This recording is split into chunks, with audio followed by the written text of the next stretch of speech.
Hey guys, this is Bree. Today I am going to be doing a quick spoiler-free review for you of Empire of Sand by Tasha Suri.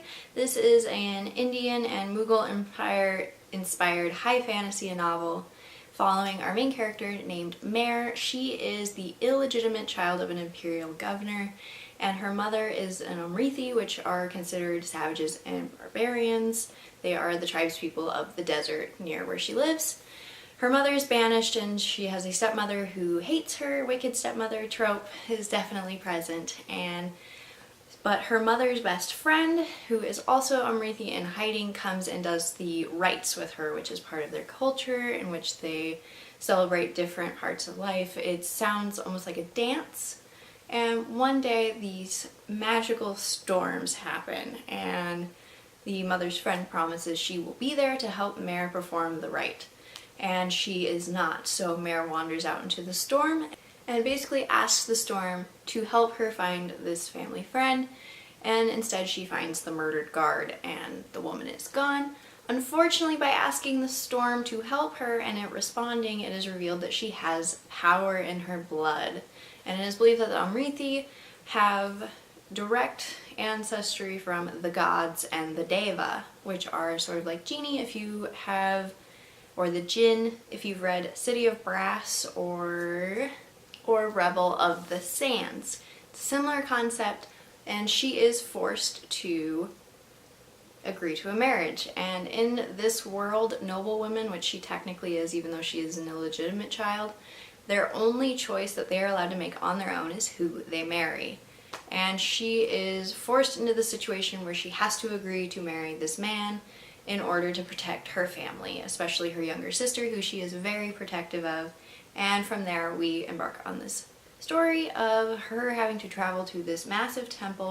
Once she makes it to this temple, she realizes that the Empire's good fortune is because two Amrithi, a man and a woman, have been performing the rites each time one of the storms occurs, and in performing these rites, they are controlling the dreams of the gods. And from there, she realizes that the nightmares have not been allowed to exist in many, many years, and they begin to attack her because her vows aren't 100% there. That's basically the gist of it. It's got a lot of adventure, a lot of romance, a lot of intrigue, and it's a very, very good book. If you are new to fantasy and you want to get into it, this is a great one because while the world building is fantastic, it's not massive. You don't have to learn this whole new world that is huge with all these different cities and continents and all of that. It is fairly narrow. You're mostly in the temple or the governor's house. And from there, it's also great if you're only into YA and you want to try an adult fantasy because it is similar enough to a YA fantasy.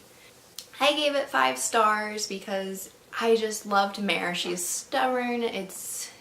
She's stubborn, she's independent, she can take care of herself, and she is going to do anything she can to protect the one she loves.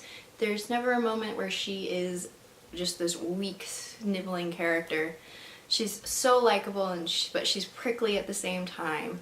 And all of our villains, they aren't villains for the sake of being villains. They are actually given reasons that you can understand why they did what they did. It doesn't make it right, but they have more depth than just, oh, that's the bad guy.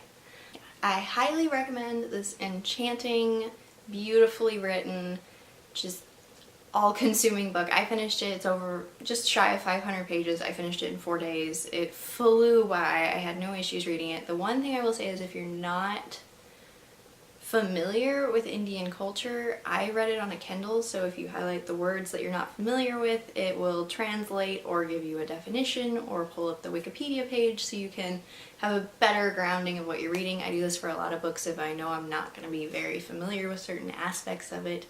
Definitely the way to go. This is a beautiful book. I cannot recommend it enough. I absolutely loved it, and I read it right after reading one of my favorite books of the year, Kingdom of Ash, and I thought it was amazing. It's, yeah, and this is the first book in a series. The second book is in progress, and it's more of a companion novel, so just be warned for that. This is a complete story arc. You will enjoy it very much. You'll feel satisfied at the end.